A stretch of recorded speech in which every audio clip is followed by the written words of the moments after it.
Hello, everybody. I'm Tom White with Engine, and welcome to Spotlight, where we feature innovation and opportunities from members across the network. Today, I'm joined by Patrick Gagné, President and CEO of Cycle Momentum. Cycle Momentum is an accelerator and an open innovation platform that brings together entrepreneurs, investors, and innovators from all over the world to find innovative solutions to humanity's major ecological challenges. So, Patrick, good morning. Great to have you. Good morning, and it's afternoon here, so I'm happy to be here. So, Patrick, can you describe the entrepreneurial ecosystem as you see it in your part of the world, in Montreal? Sure, thanks. And Montreal is in the province of Quebec, which is in part of Canada. We have potentially around 500 startups and scale-ups in the clean tech space as a whole in our area. We have around 10 support organizations that are in clean tech, dedicated or partially dedicated to clean tech. We have three levels of government that support the ecosystem through grants, through matching funds for investments, equity investments. We also have we developed an investor club at Cycle Momentum that's comprised of 25 funds. So we have VCs in there, we have corporate VCs, we have institutional investors, and all of these have one thing in common. All these firms have one thing in common is a dedication to investing in clean tech. They have a thesis in clean tech. And half of these investors actually come from outside of Quebec. So we bring together, firms that are from, other parts of Canada, US. Some of them will eventually be also European based. So really, we're trying to attract investors here in Montreal. We also have a unique setup, with 5 universities in the Montreal Center. A thriving tech community. So we have a pretty robust startup ecosystem, and in clean tech we have many major engineering schools, science programs as well that generate a lot of IP. Right. The challenge we have is converting that IP into startups, viable startup projects. So that's one issue we're trying to tackle. The other is really to make our ecosystem more open to the international scene, and put Montreal, Quebec on the international clean tech map. So really, that's some of the challenges that we're facing today. Well, when you describe that ecosystem, it sounds robust, it sounds thorough end to end. It sounds like you have the volume. So, from your perspective, what's the biggest impediment to growing, let's call it the clean tech vertical? Yeah, well, we have the mission of growing the clean tech space in Quebec.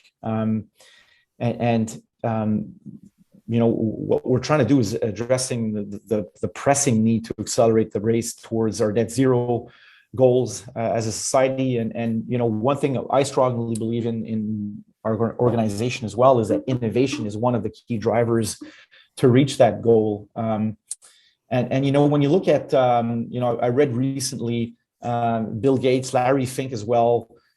Larry Fink is at BlackRock, I believe, and pointing to the fact that the next 1,000 unicorns across the world are going to be businesses that are in the clean tech space, right? They're going to be developing green hydrogen, ag tech, agriculture technologies, green cement.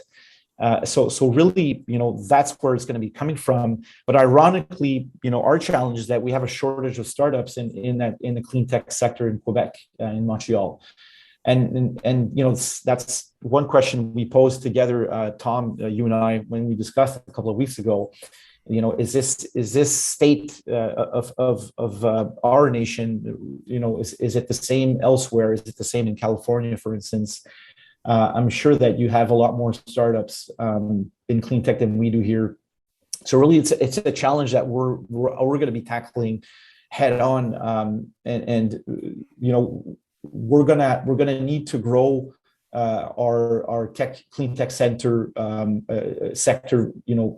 radically in the next 3 to 5 years if we want to be able to have enough of a large ecosystem that we're going to be able to produce unicorns, or at least one unicorn, and then several scale-ups over the next 5 to 10 years, right? So really, that's what we're set out to do. So it's clear we need to make an effort in Montreal to dramatically change the situation and grow our pipeline, definitely. So when you talk about growing the clean tech pipeline, and you're talking about 500 clean tech startups, right? Share with us your vision about what it takes to build a pipeline like that. Well, we think that if we want at least one unicorn or one large scale up in clean tech within the next 7 to 10 years, we're going to need to generate at least 500 new startups over the next 5 years, and that means 100 on average, 100 per year. So that's a large bump from probably 25, 30 per year at this point right now we're talking about. So it's a fourfold increase over the next 5 years per year. So it's an ambitious goal, right? But we strongly believe that we need to have this kind of ambition if we want to tackle the climate crisis. And when we analyzed where these entrepreneurs come from, there's four different buckets or segments, if you want.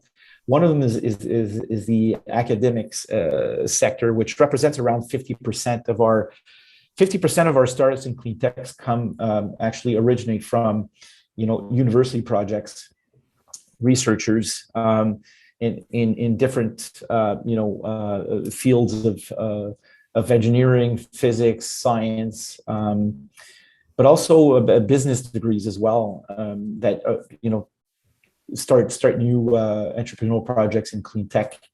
We also have what we call entrepreneurs. That is, the folks that have 10, 15 years of experience in one sector, in one industry, and decide to, have identified a problem in the industry and want to tackle that and think that they can have a positive impact on GHG reduction. Then they create their own company, and usually they start with a client base already. They know what their problem is. They have an idea what the tech is, but they're not necessarily the biggest techies, but they're really, in love with the problem they're solving. And usually the tech follows. If you've got clients, you've got a problem state that's clear, that you can resolve, and the funding will come and the technology will align as well. That's my strong belief on that. And oftentimes these entrepreneurs are the best, the ones that have 10, 15 years experience in one sector, in one industry, and so they have an industry expertise, and that they transpose that into their own startup, and they've had the ability to identify a clear problem to solve. I think those most often are the best entrepreneurs.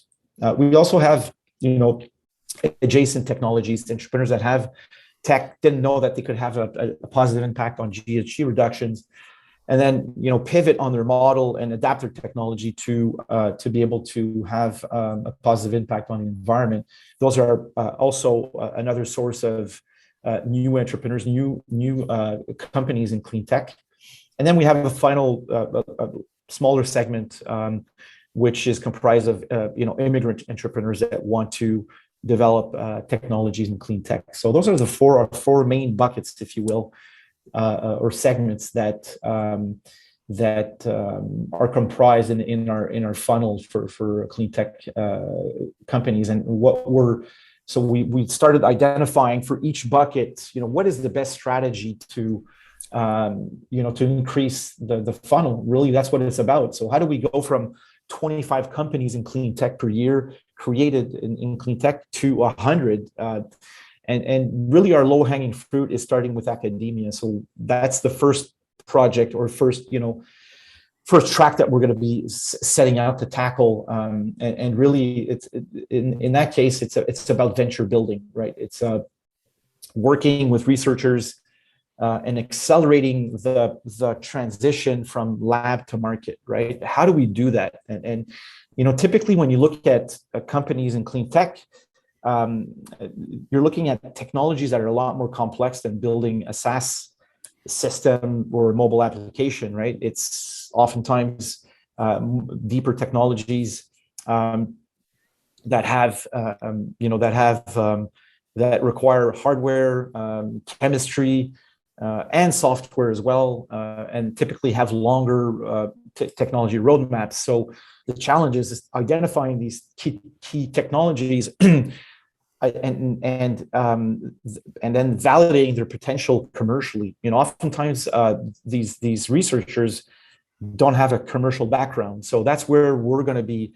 We think we can help. We think we can help on that front in identifying those researchers and then validating the commercial potential by potentially calling out on calling clients directly, potential clients, and validating the market traction for this technology from the onset, not waiting 3, 5, 7 years until the technology has been proven, and then validating the market. It's validating the market upstream, right? And that's something that's a bit of a game changer, right? And as you and I discussed this a couple of weeks ago, there's also a mindset that we need to work on as well. There's oftentimes resistance from some of the researchers in terms of going to market right away with their scientific assumptions, but that's something that we're set out to do, right? That's one low-hanging fruit we think that we can work on, so by venture building, I mean identifying the market, validating the market traction with potential clients. Even though the technology isn't there yet, you're doing a paper validation in essence, and also trying to match these researchers with business, with potential entrepreneurs or even students that are in a business degree, and matching those together to form a better partnership. And oftentimes, having a business person with a scientific person, then you have a good match. You have co-founders that can create a company that could scale, because you have the best of both worlds, right? So that's what I mean by venture building, and also helping this budding entrepreneurial project in clean tech by identifying non-dilutive sources of funding. We have a lot of government grants in Canada that are available to entrepreneurs, but it's a maze, finding your way into all of that. So we also try to help entrepreneurs, researchers with that in identifying the government grants that are available to them to accelerate the pace of development for their company, right? That really sounds like a very smart approach, and a rather novel approach from the different models I've seen to really front loading the process of identification, determination, and matching. Love that. So for all of us who are watching this, who attempt to attract audiences, and those 4 buckets of different entrepreneurial groups are your groups that you're trying to attract. When you look at funnel building, Patrick, what's the methods, the mechanisms that you plan on using in order to get the word out and attract the kind of talent that you're seeking? So the first strategy, if you will, I just explained, which is really a grassroots strategy, going into university centers, identifying those researchers, and doing a bottom-up approach, right? And it's really one by one, and it's a real grassroots approach, right? But we also have in mind to roll out a communication campaign or campaigns on the different university campuses. That's another strategy that we want to employ, which is more top down, right? You're talking about deploying communications across different potentially university associations, which would be something that could work out well for us. What that strategy really is sets out to do is to get these budding entrepreneurs out of the woodwork, and get them to raise their hand and potentially apply for our program, and then get them on board. So that's another strategy we want to employ to fill that funnel, if you will.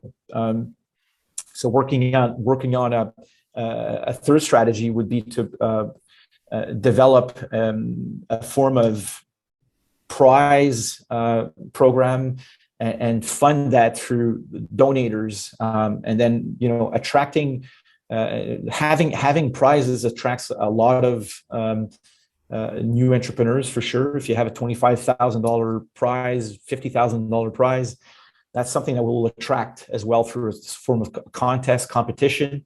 I believe strongly in that as well. So that's another strategy to make sure that we're going to be attracting as many budding entrepreneurs in those university centers as we can. So those are three different strategies for that bucket, if you will. Working with the researchers in university centers. The other is working with the intrapreneur bucket, if you want. So the folks I was talking about a little earlier on, that segment of entrepreneurs that create their company after 10, 15 years working for an enterprise and identifying a real problem state, and then setting out to resolve that. So that's another segment that we're going to be tackling. It's a more complex because we could be tackling many industry sectors. Where do we start? So that's going to be a second, I'd say, operation that we're going to be running. But really, it's about identifying the sectors we think are most favorable for this kind of spin out, if you will, and working with large industry to help them incubate new projects. So we call this excubation here. So it's a form of incubation, but they're actually outsourcing the incubation to organizations like us, right? And they're employing some of their staff that is basically doing a skunk works operation in our facilities and using our methodologies to incubate technologies, but going to market faster, much faster. And the challenge there is finding the right organizations that are willing to play that game, right? That excubation game, if you will, and that have the corporate culture, or the humility to want to recognize that they can innovate faster in collaboration with other entities such as ours, right? So outsourcing the methodology, if you will, to innovate, but using their own staff, right? So that's another type of initiative that we're going to want to set forward, and that I strongly believe in as well. And these entrepreneurs, as I mentioned, oftentimes are the best because they have industry expertise. They've identified the problem. And here's a contrast between the two segments. I was talking about the academic segment, and I'm talking about the entrepreneurs, folks that have, and more oftentimes than not, they're business people. They're not necessarily the technical people. They get the technical people on board when they create their company, but these folks fall in love with the problem. And sometimes what I find with scientists or engineers is that they're in love with their technology, right? So it's two different attitudes, two different mindsets.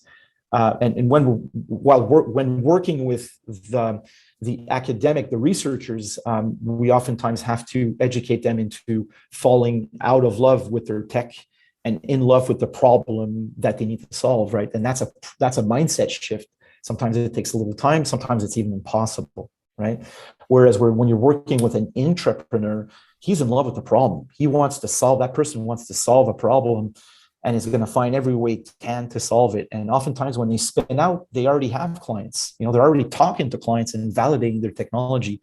So they're already doing the lean startup approach, right? They're already in that mindset. We don't need to convince them that the problem they're solving is the key. and the technology will align, right? So those are the two main segments that we're going to be working on over the next 12 months. Fantastic. Very well thought out. Really, really resonates. So, Patrick, one question to close on. You have you said something that I thought was really fabulous last time we talked. You said we should have the courage of our ambitions, the courage to fight climate change by 2050. Is that a philosophy that runs through everything that Cycle Momentum does? How can you illuminate that for us?